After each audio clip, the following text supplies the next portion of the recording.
Welcome to Atlanta's Commercial Real Estate Show, brought to you by Bull Realty, the show for property owners and business leaders. Host Michael Bull brings you market analysis, advice, and opportunities around Atlanta. Okay, welcome. So today we're going to talk about industrial real estate, about warehouses, right? About distribution. My guest is Larry Callahan. He's CEO of Pattillo Industrial Real Estate. Larry, thanks for joining us. Glad to be here, Michael. Well, Larry, let's talk about some Atlanta projects. You know, what are some of the latest projects you guys have been working on around Metro Atlanta? Well, Atlanta has been on fire here as far as industrial activity is concerned. We just finished 19 straight quarters of positive absorption in the market, and that's good stuff. That is good stuff. We've started building speculatively, and we're not the only ones that are out there doing it, but we've just finished a 450,000 square foot speculative building up in our McClure Park, up in the I-85 North area, Jefferson, Jackson County. And that area has been we call it the land of the giants in Atlanta. A lot of big buildings going up in that area, some big activity. In that same park where we built the 450,000 square feet, separately from us, we're not actually involved in it, but the Kubota is in that park, and they're expanding a building up to almost 1 million square feet, about a 600,000 square foot expansion to it. So a lot of good activity in that I-85 North corridor, and there's a lot of good projects that are looking up there right now to take anywhere from 450 to 1 million square feet. So, some really good, strong e-commerce type companies. So we know that there's good activity up in that market, and we feel good about that quarter. And it's been the quarter. I think there was over 3.5 million square feet of activity up in that quarter last year. So it's a big segment of the Atlanta industrial market and a lot of activity. So we like that quarter. We're also up in I-75 North, up in Bartow County, Cartersville area. We built a 250,000 square foot speculative building last year, and we've got somebody in it right now, and we're building a 600,000 square foot build-to-suit right next door to it. Not yet ready to announce who's in there, but we're getting close to being finished with that. In the next couple of months, we'll finish that one up. And they're a tenant or an owner? They'll be a tenant of ours. Okay. So good activity in that larger size frame, and that's something that our company has shifted, having sold a lot of the more mature properties, I think we will call it, that we owned out in Stone Mountain. We sold, in the course of a year and a half, we sold about 6 million square feet of older properties that we had. And we've used that to try to become taller and younger.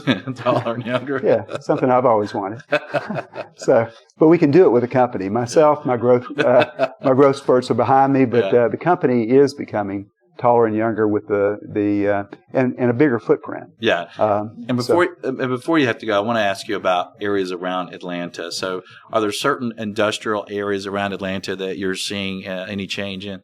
Yeah, well, we also have some good activity down in the I-85 South corridor and then up near the airport. And I think that's one of the areas, if you look at the size of the market around the airport and then the amount of activities there, you see an inordinate amount. And the reason is people are trying to get close to that airport. I mean, it's the biggest airport in the world, and e-commerce loves to be able to move things quickly. So I think you're seeing a good bit of activity anywhere within a 15 or 20 mile area around the airport. And I think that's a shift in the last couple of years. And I think you're going to see more of it, especially as e-commerce starts focusing on that last mile.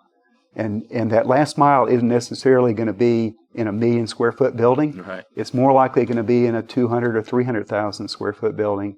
And I think we are starting to see that. Those that are in the market are starting to see the e-commerce buildings saying, okay, yeah, we do have a 1 million square foot facility here that's serving a 200 mile radius, but we also need a network of 3 or 4 buildings around it that are 200,000 square feet closer to the population so that you or your wife can order something in the morning and have it delivered that afternoon.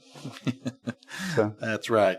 So what are some other dynamics that you see going on in the industrial areas around Atlanta today? Well, I'll tell you something that has become, as these large buildings get built, and they haven't stopped. I'm just saying that there's another next layer of activity that's going to happen. But the difficulty is finding the footprint that you need for those million square foot buildings. Yeah. We somehow or another keep finding them, but it becomes more difficult as time goes by. And the other factor of it is everybody thinks 1 million square feet, but there's more to it in these e-commerce buildings than just 1 million square foot. There's 1 million square foot, and then there's the big truck court and the opportunity to expand it and all the parking for the cars and the people that work in these buildings. When they were just warehouses instead of e-commerce fulfillment centers, you might have a 500,000 square foot warehouse and you might have 30 or 40 people working in there. But when it's an e-commerce fulfillment center, you might have 300 people working in there. Right. So there's more and more emphasis on that. And I'll tell you one other tip before we go. There are more and more people looking at lockers and others ways for people to pick up things from a location.